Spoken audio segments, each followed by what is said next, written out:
o controle das contas públicas continua não sendo prioridade do governo Lula. E com isso nós estamos com um consumo, muitas vezes alimentado mais através de doações da Bolsa Família, que faz com que, outro dia, lia de Alexandre Garcia, observação que 7 milhões de famílias recebem Bolsa Família há 10 anos, o que representa, não precisam trabalhar, tem a Bolsa Família. E, evidentemente, isso é o contribuinte que sustenta. E ele continua sendo criticado por jornais políticos e empresários com esse não controle das contas públicas, que levou o homem que ele indicou para a presidência do Banco Central, que é um bom economista, Galípolo, a dizer que vai ter que continuar com juros elevados e não há possibilidade de reduzir, porque só pode fazer política monetária a falta de uma política fiscal adequada. Ele não fala a falta de uma política fiscal, mas ele diz, pelo ambiente que nós temos, vamos ter que manter os juros elevados. Os juros elevados são ruins para o Brasil, mas é o único instrumento que se tem para controlar a inflação, que seria muito pior se ela voltasse em termos bem agressivos. Não está se fazendo lição de casa no campo das contas públicas.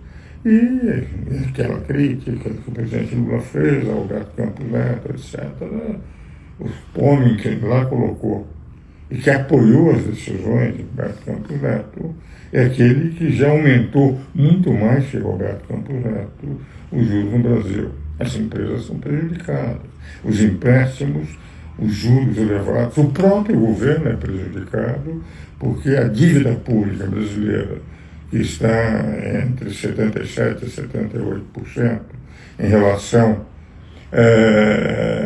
ao orçamento, a dívida não considerando os juros, mas que pelo Fundo Monetário Internacional, considerando os juros que tem que se pagar, o serviço da dívida, nós estamos em 88 e prevendo para 96 já um endividamento de 96%, o que demonstra que nós não estamos fazendo política econômica.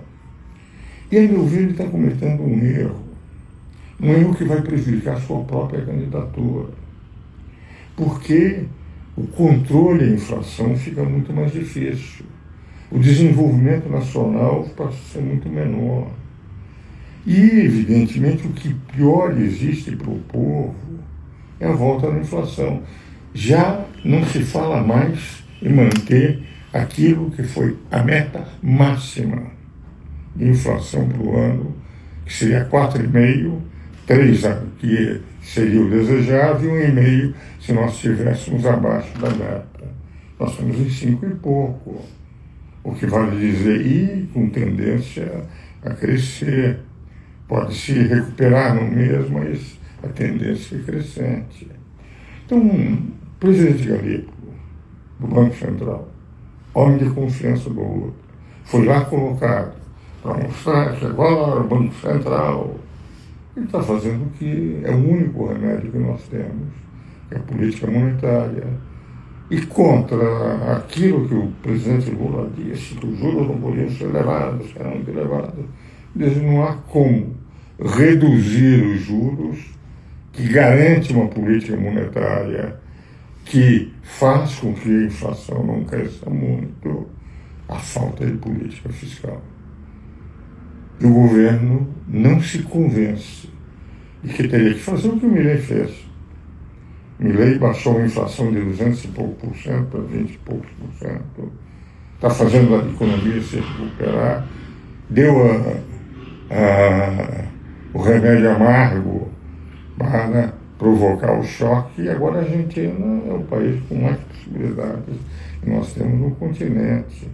Enquanto o Brasil patina com voos de galinha, sem investimentos adequados para o tamanho da nossa nação. A economia de São Paulo, por exemplo, tem um PIB maior que o da Argentina, enquanto nós patinamos. Eles estão crescendo, porque fazem simultaneamente política monetária e política fiscal. E nós só temos política monetária graças ao homem que o presidente Lula colocou e que é um bom economista. Isso é que eu gostaria de trazer, embora seja um tema sempre para o meu Instagram indigesto falar de economia, é mais fácil falar sobre política em geral, sobre outros assuntos, porque a entrevista do presidente Galego, do Banco Central, dizendo que não tem como baixar nos próximos tempos os juros, demonstra que ele só está fazendo isso, que a política fiscal está fracassando. O arcabouço fiscal é um arcabouço furado. O governo está gastando o que não tem que pedir dinheiro no mercado, e corre o risco da inflação. E para isso só resta a política monetária. Essas observações que eu ia trazer hoje, embora não seja o assunto ideal de preferência dos meus seguidores no Instagram.